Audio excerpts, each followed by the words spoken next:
Ketukan ketiga. Raka tidak pernah percaya pada cerita tentang jam 3 pagi. Baginya itu hanya sugesti, efek kurang tidur, imajinasi yang terlalu aktif. Sampai malam itu tiba, semua dimulai dari kebiasaannya lembur.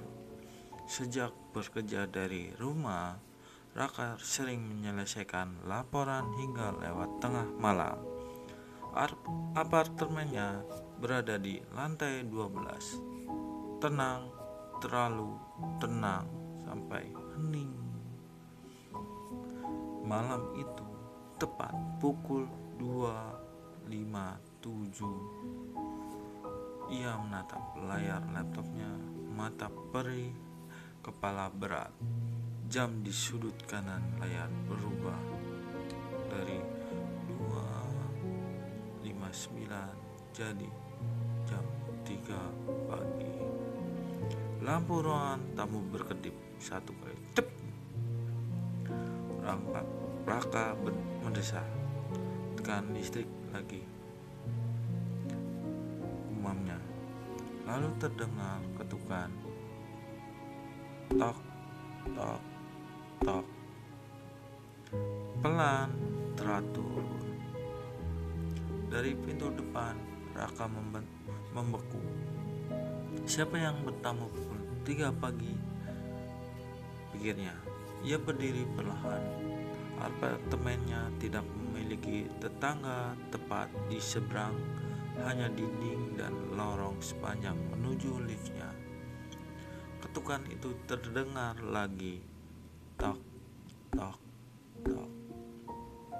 Kali ini lebih jelas, lebih dekat lagi. Raka mendekati pintu, jantungnya berdetak lebih cepat. Ia tidak langsung membuka, ia mengintip melalui lubang kecil di pintu. Ternyata kosong, lorong sunyi, lampu lorong menyala redup. Raka menelan ludah. Mungkin anak-anak iseng kali, pikirnya. Meski ia tahu gedungnya itu dihuni hampir seluruhnya oleh pekerja kantoran. Ia kembali ke meja kerjanya. Belum sempat dia duduk, ketukan itu terdengar lagi. Tok, tok, tok. Tapi bukan dari pintu depan, dari dalam apartemennya, dari arah kamar mandi. Tubuhnya langsung kaku membeku. Ia tinggal sendiri. Perlahan ia menoleh. Pintu kamar mandi tertutup. Lampunya mati. Lalu terdengar suara gesekan seperti kuku yang menggores kayu. Raka memaksa dirinya berpikir rasional. Pipa air mungkin, perubahan tekanan mungkin. Ia melangkah mendekat. Semakin dekat suara itu semakin jelas. Ketukan ketiga terdengar lagi. Tok, tok, tok. Tapi dari balik pintu kamar mandi, dengan tangan gemetar, Raka memutar gagang pintu. Klik. Pintu terbuka perlahan. Lampu kamar mandi menyala sendiri. Ternyata kosong. Tidak ada siapapun. Cermin di atas wastafel memantul wajahnya yang pucat.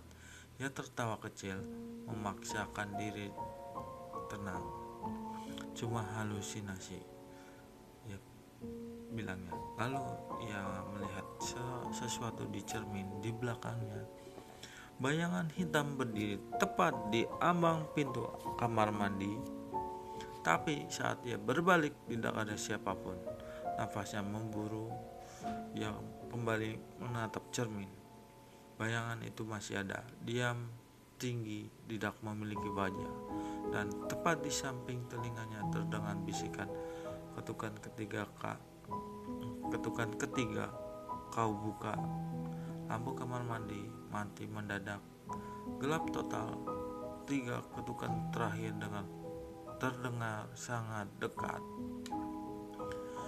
Tok, tok, tok.